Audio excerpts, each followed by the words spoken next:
Hello everyone, welcome to Khadayat education.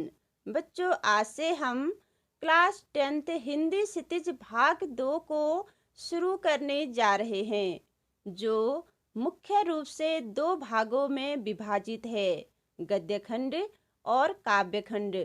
सबसे पहले हम इसके काव्य खंड को कंप्लीट करेंगे, फिर गद्य खंड को।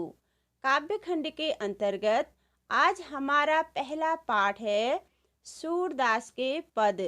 सूरदास जी ने अनेक ग्रंथों की रचना की, जिनमें से अभी तक उनके केवल 3 ही ग्रंथ प्रमाणिक रूप से उपलब्ध हो पाए हैं: सूरसागर, सूरसारावली और साहित्य लहरी। सूरसागर इनकी सबसे प्रसिद्ध रचना है।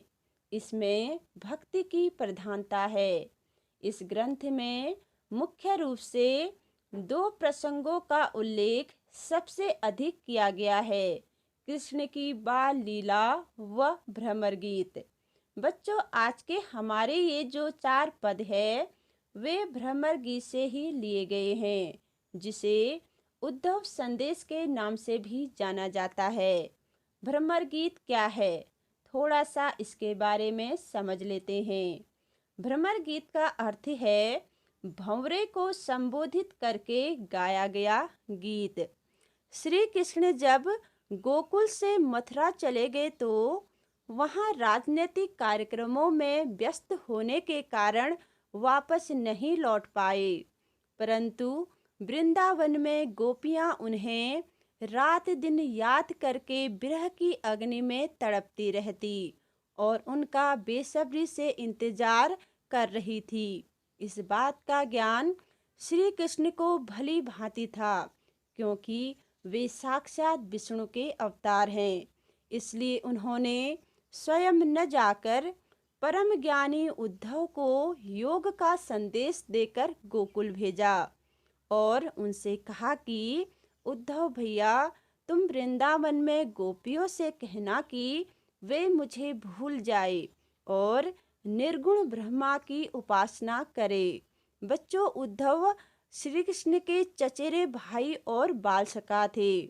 जब उद्धव ये सब ज्ञान की बातें गोपियों को बता रहे थे, तभी वहां संयोग से एक भंवरा आ गया और गुनगुनाने लगा। योग की बातें सुनकर गोपियां, जो क्रोधित होते हुए भी मर्यादावश डायरेक्ट उद्धव से कुछ नहीं कह पा रही थी, तभी उन्होंने भंवरे को संकेत करके उद्धव को खूब सुनाया, खूब ताने मारे। तो बच्चों, यहीं से शुरुआत होती है भ्रमर गीत की।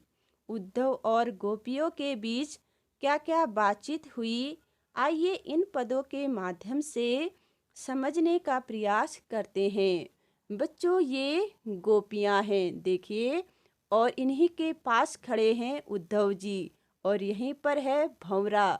गोपियां भंवरे को संकेत करके उद्धव को खूब खरी खोटी सुना रही है। तो आइए देखते हैं पहला पद। उद्धव तुम हो अति बड़े भागी, अपरस रहत स्नेह तगाते, नाहिन मन अनुरागी। बच्चों, बड़भागी का अर्थ होता है बहुत भाग्यशाली। अपरस का अर्थ होता है अनासक्त अर्थात अछूता। स्नेह का अर्थ होता है प्रेम। तगा का अर्थ होता है धागा। गोपियां यहाँ पर उद्धव पर व्यंग करते हुए कहती हैं कि हे उद्धव, तुम बहुत भाग्यशाली हो, जो श्री कृष्ण के साथ रहकर भी उनके प्रेम रूपी धागे से नहीं बंधे हुए हो, उससे पूर्णतया अनासक्त हो अर्थात अछूते हो। इतना ही नहीं, तुम्हारे मन में तो प्रेम की भावना तक नहीं है। पुरई न पात रहत जल भीतर, तारस देह न दागी, ज्यों जल माह तेल की गागरी, बूंद न ताको लागी। पुरैन पात का अर्थ होता है कमल का पत्ता। देह का अर्थ होता है शरीर। बच्चों, इन पंक्तियों में गोपियां उदाहरण के द्वारा उद्धव पर कटाक्ष करती हुई कहती हैं, कमल का पत्ता सरोवर के जल में रहता है, फिर भी उसमें पानी की एक बूंद नहीं ठहरती। इसी प्रकार तेल से भरी हुई गगरी को पानी में डुबा देने पर भी उसमें पानी की एक बूंद नहीं ठहरती। ठीक इसी तरह तुम भी कृष्ण सरोवर के प्रेम रूपी जल में रहते हो। उसमें स्नान करना तो दूर की बात, तुम पर तो उनके प्रेम रूपी जल का एक छींटा भी नहीं पड़ा है। प्रीति नदी में पाँव न बोरियो, दृष्टि रूप न परागी। तुमने कभी भी प्रेम की नदी में अपना पाँव नहीं डुबाया है और न ही कभी उनके रूप सौंदर्य के दर्शन किए हैं। सूरदास अबला अब भोरी गुर चाटी जो पागी। सूरदास की गोपियाँ कहती हैं कि हे उद्धव, तुम बहुत विद्वान हो, लेकिन हम तो गोकुल की सीधी सादी अबला नारियां हैं, जो श्री कृष्ण से वैसे ही प्रेम करती हैं जैसे चींटियां गुड़ से प्रेम करती है। यदि उन्हें अलग करने का प्रयास किया जाए तो वे वहीं पर अपने प्राण त्याग देती है। बच्चों, इन पंक्तियों में गोपियां उद्धव को सचमुच में भाग्यशाली नहीं कह रही हैं, बल्कि उनका मजाक बना रही हैं कि वे श्री कृष्ण के साथ रहकर भी उनसे प्रेम नहीं करते हैं, बल्कि योग साधना को ही मानते हैं। बच्चों, इसे हम एक छोटे से एग्जाम्पल से समझ लेते हैं।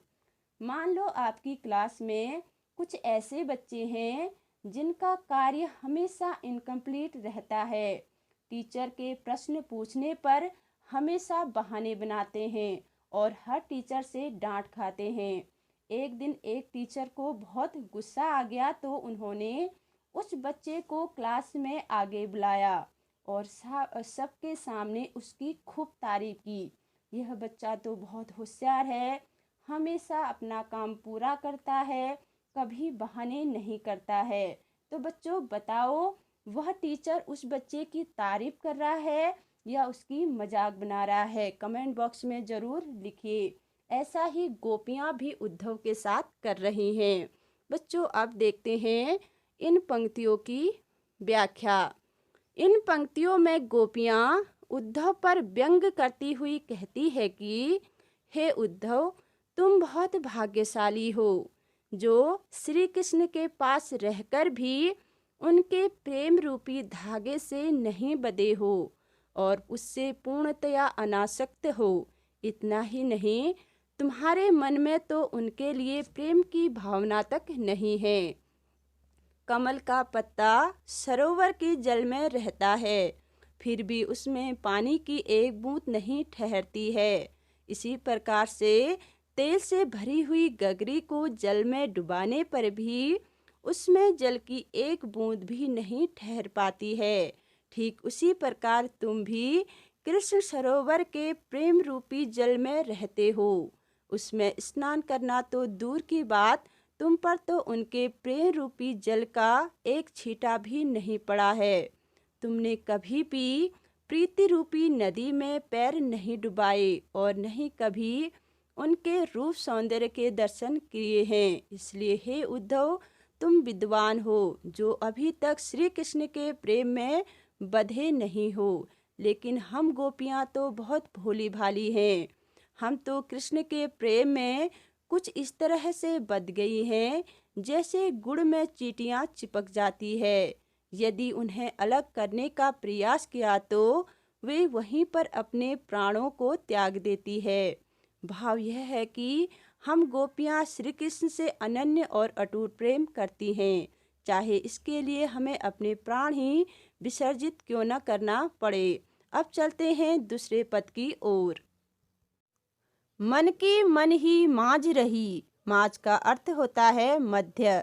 गोपियाँ उद्धव से कहती हैं कि श्री कृष्ण के गोकुल से मथुरा चले जाने के बाद हमारे मन की अभिलाषाएं हमारे मन में ही रह गई हैं।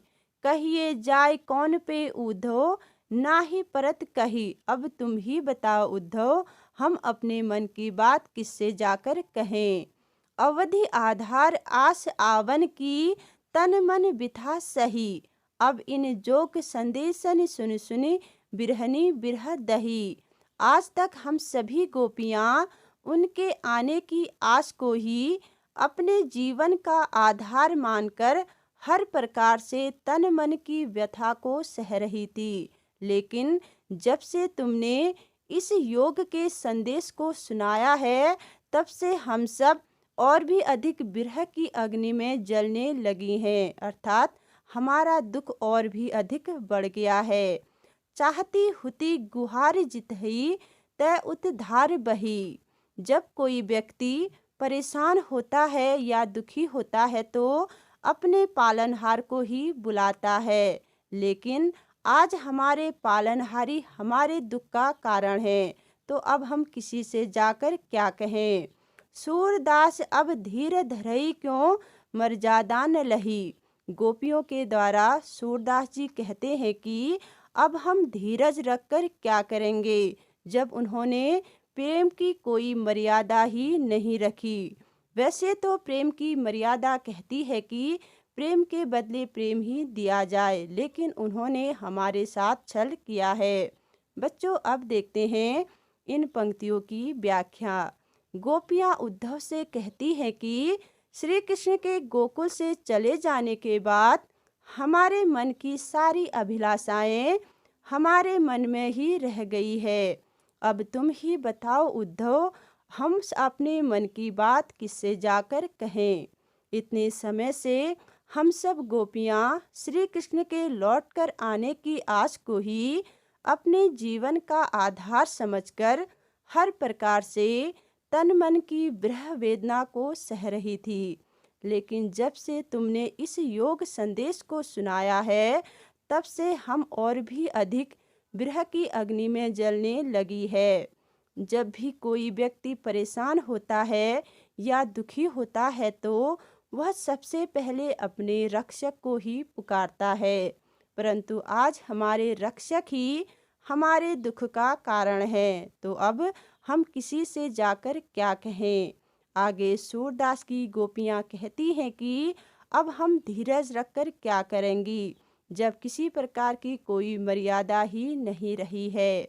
वैसे प्रेम की मर्यादा तो कहती है कि प्रेम के बदले प्रेम ही दिया जाए, पर श्री कृष्ण ने हमारे साथ छल किया है, उन्होंने मर्यादा का उल्लंघन किया है। बच्चों, अब चलते हैं तीसरे पद की ओर। हमारे हरि हारिल की लकड़ी मन क्रम बचन नंद नंदन उर यह दृढ़ कर पकड़ी। हारिल का अर्थ होता है बच्चों एक विशेष प्रकार का पक्षी जो अपने पंजों में हमेशा लकड़ी को दबाए रखता है। नंद नंदन का अर्थ है नंद बाबा के पुत्र श्री कृष्ण। उर का अर्थ है हृदय। पकड़ी का अर्थ है पकड़ना। गोपियाँ उद्धव से कहती हैं कि श्री कृष्ण तो हमारे लिए हारिल पक्षी की लकड़ी के समान है। जिस प्रकार हारिल पक्षी हमेशा अपने पंजों में लकड़ी का टुकड़ा दबाए रहता है और उसी को अपने जीवन का आधार समझकर कभी भी उसका साथ नहीं छोड़ता है, ठीक उसी प्रकार हमने भी नंद बाबा के पुत्र श्री कृष्ण को अपने हृदय में मन क्रम और वचन से धारण किया हुआ है, अर्थात मजबूती से पकड़ा हुआ है। जागत सोवत स्वप्न दिवस निशी कान्ह कान्ह जकरी। अब तो हम जागते सोते स्वप्न में दिन रात कान्हा कान्हा का नाम ही जपते रहते हैं। सुनत जोग लागत है ऐस्यो जो करवी ककरी। उद्धव, हम खेद पूर्वक कहते हैं कि आपकी योग संबंधी बातें हमें कड़वी ककड़ी के समान लगती है, अर्थात जिस प्रकार कड़वी ककड़ी को मुंह में डालते ही पूरा मुंह कड़वा हो जाता है और खाने की इच्छा नहीं होती है, ठीक उसी प्रकार आपके योग संबंधी पहला शब्द सुनते ही हमारा मन विरक्त हो जाता है, फिर पूरी चर्चा सुनना तो हमारे लिए असहनीय है। सुतो व्याधि हमको ले आए, देख सुनी न करी। यह तो सुर तिन्ही ले सौंपो, जिनके मन चकरी। गोपियों के द्वारा सूरदास जी कहते हैं कि हे उद्धव, आप तो हमारे लिए एक ऐसी योग रूपी बीमारी लेके आए हैं जिसके बारे में हमने न कभी सुना है, न कभी देखा है और नहीं कभी हुआ है। इसलिए यह योग रूपी बीमारी तो आप उनको जाकर सौंपिए जिनके मन चक्री के समान चलायमान हैं, क्योंकि हमारा मन तो अब श्री कृष्ण के चरणों में ही स्थिर हो गया है। अब उन्हें छोड़कर अन्य कहीं भी हमारा मन नहीं लगेगा। बच्चों, अब देखते हैं इन पंक्तियों की व्याख्या। गोपियाँ उद्धव से कहती हैं कि श्री कृष्ण तो हमारे लिए हारिल पक्षी की लकड़ी के समान हैं। जिस प्रकार हारिल पक्षी अपने पंजों में सदैव लकड़ी को दबाए रहता है, कभी उसका साथ नहीं छोड़ता है, ठीक उसी प्रकार हमने भी नंद बाबा के पुत्र श्री कृष्ण को अपने हृदय में मन, वचन और कर्म से धारण कर लिया है। अब तो हम जागते सोते स्वप्न में दिन रात कान्हा कान्हा की रट लगाए रहती हैं। अर्थात अब हम हर चेतन अचेतन अवस्था में उनका ही नाम जपती रहती है। हम आपसे खेदपूर्वक कहती हैं कि आपकी योग की बातें हमें कड़वी ककड़ी के समान लगती है। अर्थात जिस प्रकार कड़वी ककड़ी चखते ही पूरा मुंह कड़वा हो जाता है और उसे खाने की इच्छा नहीं रहती, उसी प्रकार आपका योग संबंधी पहला शब्द सुनते ही हम विरक्त हो उठती है। तब पूरी चर्चा सुनना तो हमारे लिए असहनीय है। सुनो उद्धव, आप तो हमारे लिए एक ऐसी योग रूपी बीमारी लेकर आए हैं जो न तो हमने कभी देखी है, न कभी सुनी है और न कभी हुई है। इसलिए यह योग रूपी बीमारी तो आप उन्हें ही ले जाकर सौंपिए जिनके मन चक्री के समान चलायमान हैं। अर्थात गोपियों का कहने का आशय यह है कि योग साधना उनके लिए आवश्यक होती है जिनका मन चंचल होता है। हमने तो प्रभु कृष्ण के स्मरण में ही अपने मन को स्थिर कर लिया है, इसलिए हमें योग साधना की आवश्यकता नहीं है। बच्चों, अब चलते हैं अगले पद की ओर। हरि है राजनीति पढ़ आए, समुझी बात कहत मधुकर के, समाचार सब पाए। मधुकर का अर्थ है बच्चों भंवरा। गोपियां इन पंक्तियों में भंवरे को माध्यम बनाकर उद्धव से कहती हैं कि श्री कृष्ण ने गोकुल से मथुरा जाकर राजनीति की शिक्षा प्राप्त कर ली है। अब वे हमारे वृंदावन के नटखट कन्हैया नहीं रहे, बल्कि एक कुशल राजनेता बन गए हैं। तभी तो उन्होंने आपको समझा बुझाकर हमारे पास भेजा है, ताकि वे यहाँ के सब समाचार जान सके। एक अति चतुर होते पहले ही अब गुरु ग्रंथ पढ़ाए, बड़ी बुद्धि जानी जो उनकी, जोग संदेश पढ़ाए। गोपियां आपस में बातचीत करती हुई कहती हैं कि एक तो वे पहले से ही बहुत चालाक थे, उसके ऊपर उन्होंने राजनीति के बड़े बड़े ग्रंथ पढ़कर और भी अधिक ज्ञान प्राप्त कर लिया है। लगता है इससे उनकी बुद्धि बहुत बढ़ गई है। तभी तो उन्होंने आपके हाथों हमारे लिए योग संदेश भेजा है। उद्धव भले लोग आगे के परहित ढोलत धाये, अब अपने मन फेर पाहिए, चलत जो हुते चुराए। उद्धव, पहले के लोग बहुत भले होते थे, जो दूसरों के कल्याण के लिए इधर उधर भागते थे, कष्ट उठाते थे। एक ये श्री कृष्ण हैं जिसे हम गोपियों की चिंता ही नहीं है। अब हम उनसे और कुछ नहीं चाहते हैं, अपने अपने मन को वापस पाना चाहती हैं, जो वे गोकुल से मथुरा जाते समय चुरा कर ले गए थे। ते क्यों अनिति करे आपनो जे, और अनित छुड़ाए। राज धर्म तो यही सूर, जो प्रजा न जाहि सताए। गोपियों के द्वारा सूरदास जी कहते हैं कि गोपियों को यह बात समझ में नहीं आ रही है कि जो कन्हैया गोकुल में हमेशा न्याय की बातें करते थे, वे मथुरा जाकर हम गोपियों पर अन्याय क्यों कर रहे हैं। इसलिए हे उद्धव, आप जाकर श्री कृष्ण से कहिए कि राजा का धर्म होता है प्रजा की रक्षा करना, उन्हें सताना नहीं। बच्चों, अब देखते हैं इन पंक्तियों की व्याख्या। गोपियां व्यंग स्वर में श्री कृष्ण पर कूटनीति की विद्या सीखने का आरोप लगाकर भंवरे को माध्यम बनाकर उद्धव से कहती हैं कि श्री कृष्ण ने गोकुल से मथुरा जाकर राजनीति की शिक्षा प्राप्त कर ली है। अब वे हमारे गोकुल के सीधे साधे नटखट कन्हैया नहीं रहे, बल्कि एक चतुर राजनीतिज्ञ बन गए हैं। तभी तो उन्होंने आपको समझा बुझाकर हमारे पास भेजा है, ताकि वे यहाँ के सभी समाचार जान सकें। गोपियाँ परस्पर वार्तालाप करती हुई कहती हैं कि एक तो श्री कृष्ण पहले से ही बहुत चालाक थे, ऊपर से उन्होंने अब राजनीति के बड़े बड़े ग्रंथ पढ़कर उनका ज्ञान प्राप्त कर लिया है, जिससे उनकी बुद्धि और भी अधिक बढ़ गई है। तभी तो उन्होंने हम गोपियों के लिए ज्ञान और योग का संदेश भेजा है। उद्धव, पहले के लोग बहुत भले होते थे, जो दूसरों के कल्याण के लिए बड़ी दौड़ धूप करते थे, कष्ट उठाते थे। एक ये श्री कृष्ण हैं जिन्हें गोपियों की कोई चिंता ही नहीं है। अब हम गोपियां उनसे और कुछ नहीं चाहती, सिर्फ अपने अपने मन को वापस पाना चाहती हैं, जिन्हें वे मथुरा से जाते समय चुराकर अपने साथ ले गए थे। गोपियों को यह बात समझ में नहीं आ रही है कि जो कृष्ण हमेशा यहाँ न्याय की बातें करते थे, वे आज मथुरा जाकर हम गोपियों पर अन्याय क्यों कर रहे हैं। उद्धव, आप जाकर श्री कृष्ण से कहिएगा कि राजा का धर्म होता है अपनी प्रजा की रक्षा करना, न कि उन्हें सताना।